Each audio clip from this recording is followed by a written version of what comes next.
Hello YouTubers, Jordan Blakey, the Liver Flush Man here today with another amazing video on liver stones and gallstones. Alright, so liver stones and gallstones range in color from light yellow to dark yellow to light green to dark green to brown, light brown and dark brown, as well as black. Now they range in size as well, from the size of a grain of sand to the size of almost a golf ball. Maybe the odd one is about the size of a golf ball. So passing those stones through the bile ducts, the larger ones like that, you got to ensure you take the Epsom salt, the niacin B3, and do a coffee enema to dilate the bile ducts.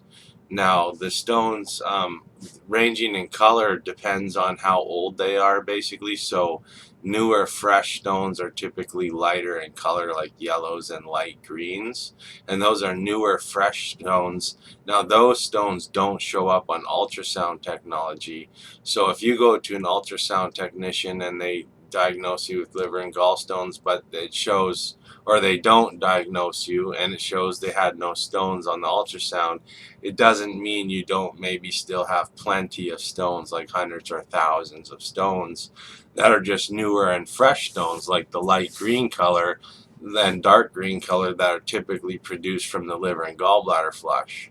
Now, just one more note, liver and gallstones can also be red, although it is very rare. So if you do get red stones out, that is still liver and gallstones. All right.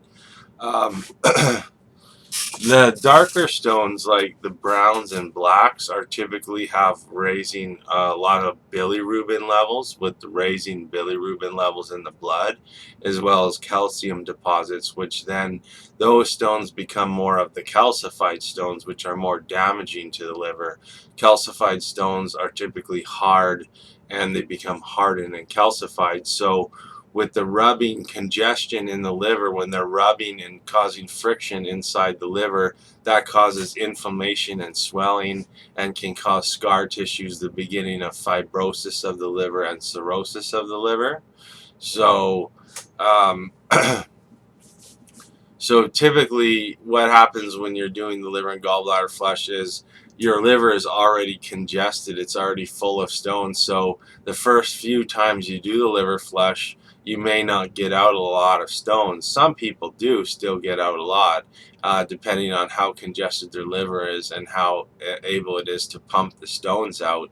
But a lot of times people will do the liver and gallbladder first flush the first few times, they're not getting a lot of stones out, and or even none, and then they don't do it. But the chances are that there's tons of more stones in there. Even if you get 2 or 3 consecutive flushes with no stones, it doesn't mean you're not going to get a whole whack of hundreds of more another time you do the flush, because the stones can be lodged in the bile ducts and in the liver, and they're all congealed together.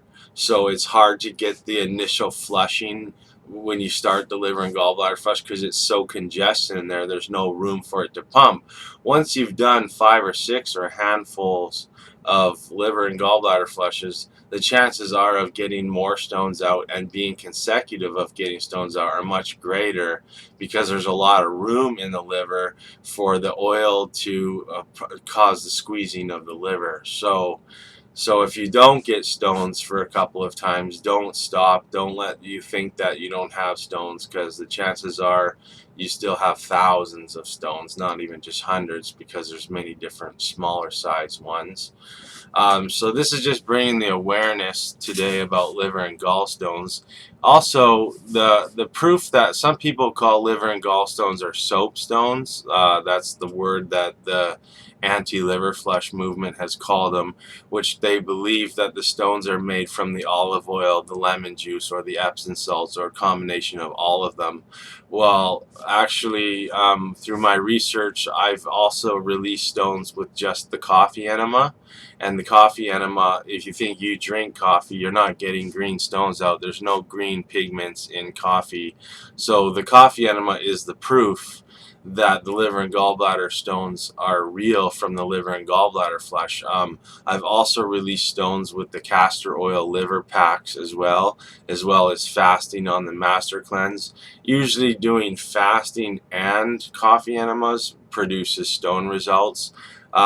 Castor oil packs and coffee enemas are by no means a good way to expel liver and gallstones, because it's more 1 in 10 say that you actually release stones through those methods.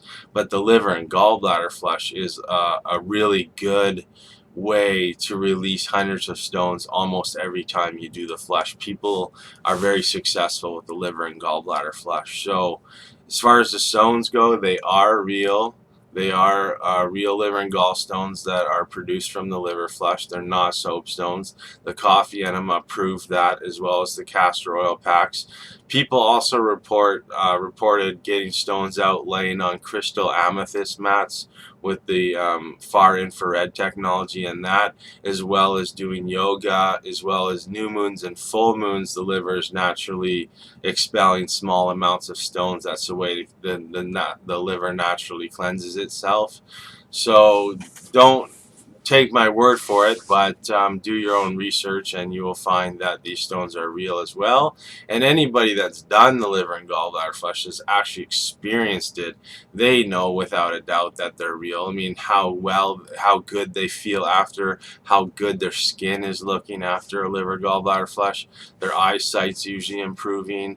Many benefits. Plus, you can feel them leaving your gallbladder and liver through the bile ducts while they're passing. And there's just many reasons why I know that they're real, especially have done over 140 liver gallbladder flushes myself. So this is to bring awareness on liver stones and gallstones, the varying colors, the varying sizes. And if you're worried about a stone getting stuck, like you want to do the liver flush, but you're worried about the dangers, what are the dangers? The real only danger is that a stone or stones get stuck in the bile ducts on their way out, like a large stone. So that's why we take Epsom salts, nice, and B3 and do the coffee in them, because that is going to dilate the bile ducts and have a more successful liver flush without the dangers of a stone getting stuck. Now, there's always risk in life.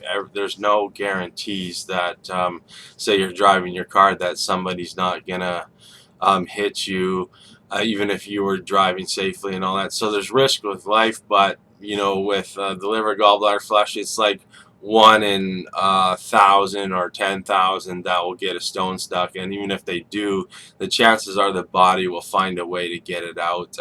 Just take more niacin, more Epsom salts, and do another coffee enema, and if that doesn't work, then drink more oil and that'll push it through. So thanks so much for watching. I'm Jordan Blakey, the Liver Flush Man. We'll see you next time.